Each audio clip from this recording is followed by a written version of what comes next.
Hello friends, welcome to FiddleHed Fiddle Lessons. So, do you struggle holding the bow?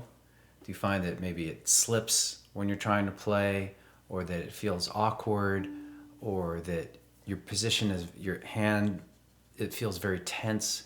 So, if you feel any of these things or any of these struggles, just know first up that you are not alone, that anybody who's learning the fiddle and even intermediate players struggle with getting a good bow hold that's relaxed, getting their wrist moving.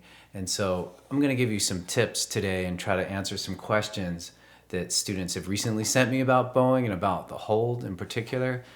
This month's theme, it's February of 2022, so for people in the future, just to know where we're coming from. This month's theme is bowing. And so I asked all my students what bowing questions they had, and I'll be doing a few lessons to answer those questions. So in this lesson, I'm just going to give you the main points that I'll cover right up front. Finding a comfortable bow hold. Practice without playing. Start with single notes, then add complexity.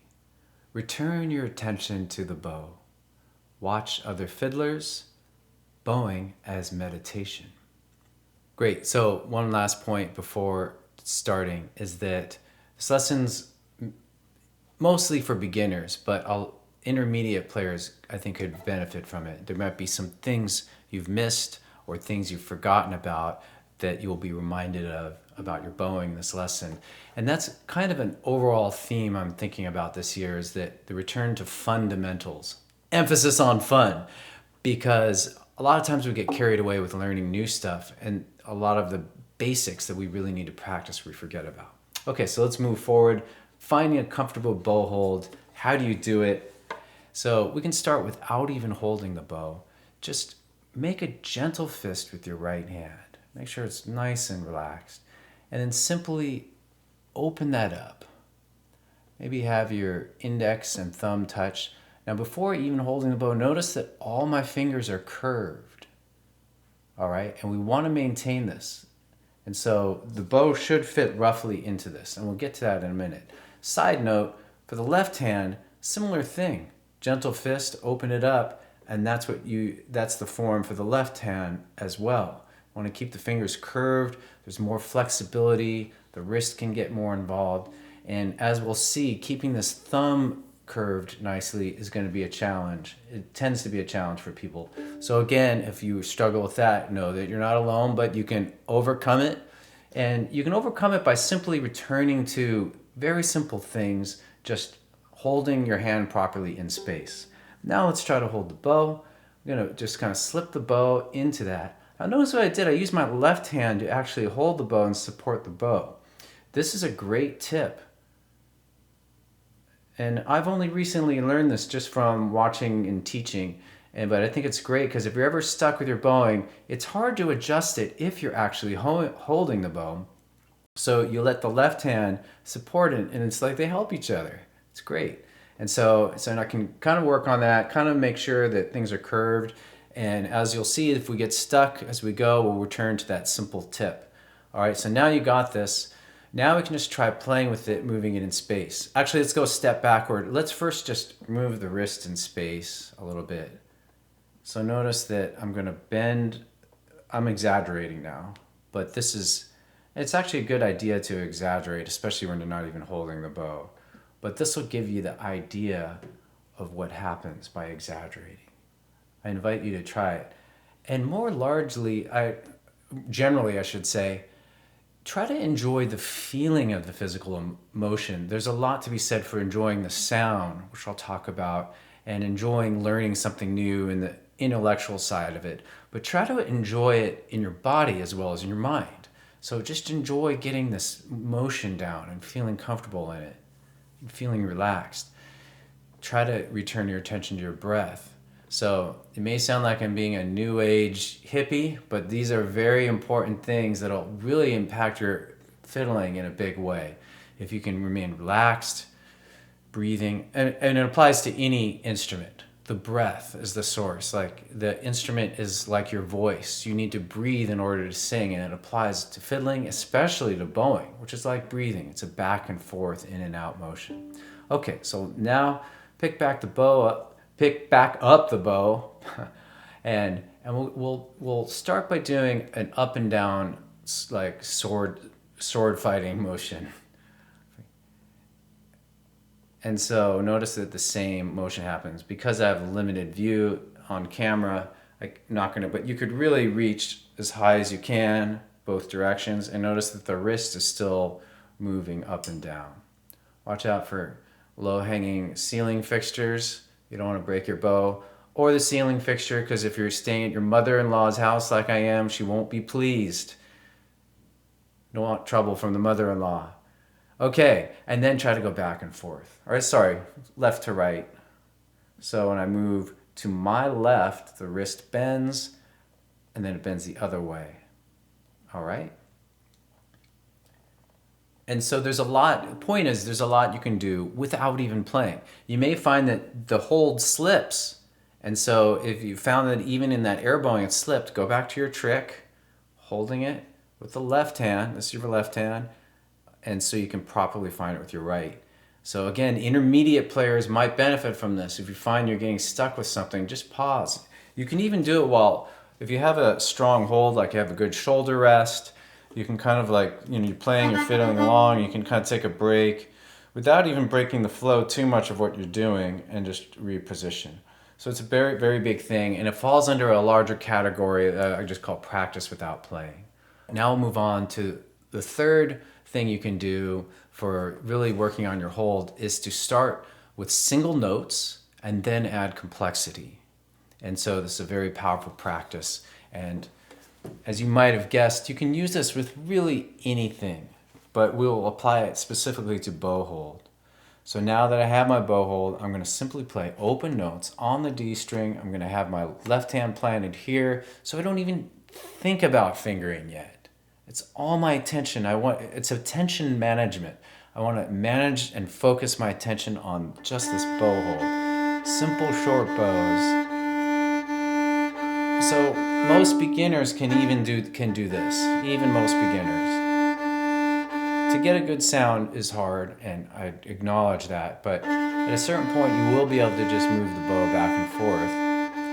And then I encourage you to put all your attention when you do this on your right hand.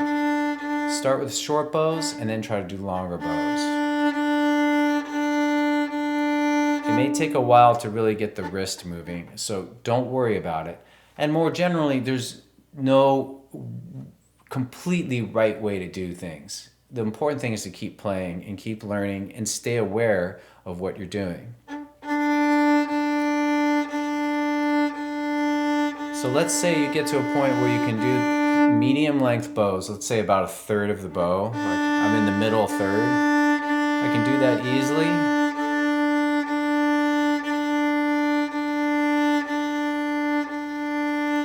Then I can add more complexity. I can do it on other strings. I can add rhythms. And pay attention to the point at which you start to slip on the bow, your hold starts to slip. This is the key point to this. If you get to a certain level of complexity where you cannot do it anymore, then simplify it. And that applies to everything I teach. If you remembered nothing from this lesson but that, then it'll be worth your time and attention. Okay? And then we can do more complex things like two notes, like a two-note interval, D open to 1. Now, as it gets more complex, my attention will shift from my bow hand to something else. So it's a real test to see how well you know it. And then if you really are solid with it, you'll be able to do more complex things. Maybe a string crossing, maybe a scale, D major. Maybe add a variation to the scale, slurs. And maybe at that point you're like, oh, I can't do it anymore. Then I have to simplify. Maybe I just do slur 2 on the first 2 notes, or the scale with separate notes.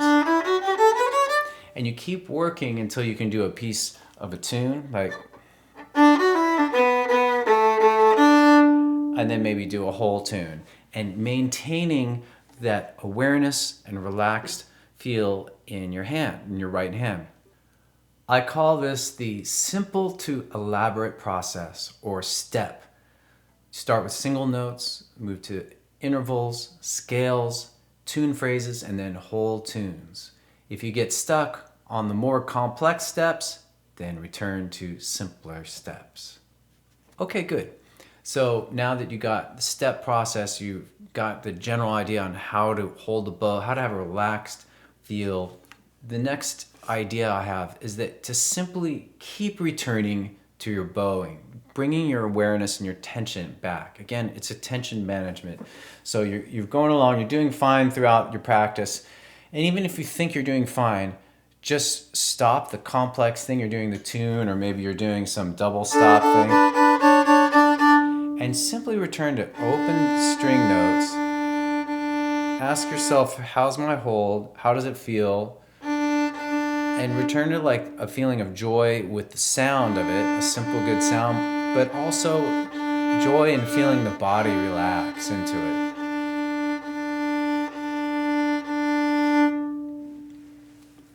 So 2 more main points for you.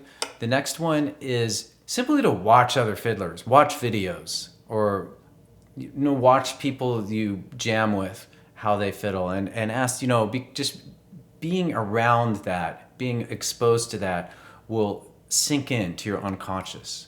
There's a fancy term for this, which is perceptual exposure. Like if a kid grows up in a musical family, they may not even get direct instruction from their parents, but they're going to have more of a feel for music because they're just around it. So in general, try to surround yourself with it. If you're learning tunes, try to be listening to them.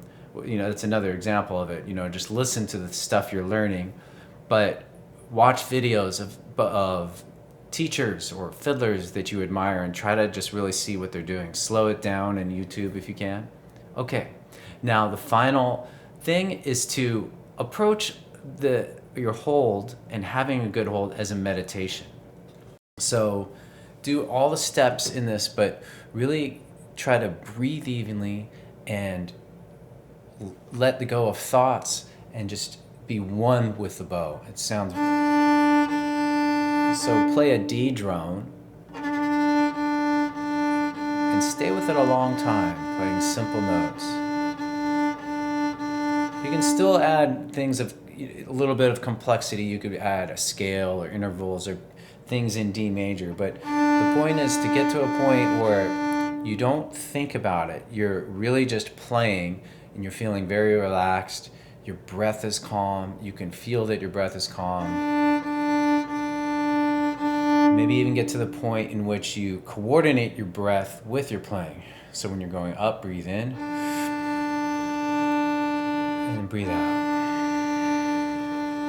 Try to close your eyes and really enjoy this feeling of being with the bow, of being relaxed in the body, and of the sound of the music all coming together. So I like to think of music practice as spiritual practice, and they interact and they can affect each other and teach each other how to do this. So I think that when you practice music, you connect with something eternal and that's bigger than you. And I hope you can do that with just a simple, good sound. And I hope that makes sense. I hope that's nothing too out there, but really when you are just playing music, you move beyond your own ego and you kind of connect with something bigger. Whatever it is, just sit with that idea and see if it resonates with you. So that's it. Some ideas to help you have a good, relaxed feel with your hold. And if I missed anything, you still have any questions, please let me know. And thanks for watching, and go fiddle with it.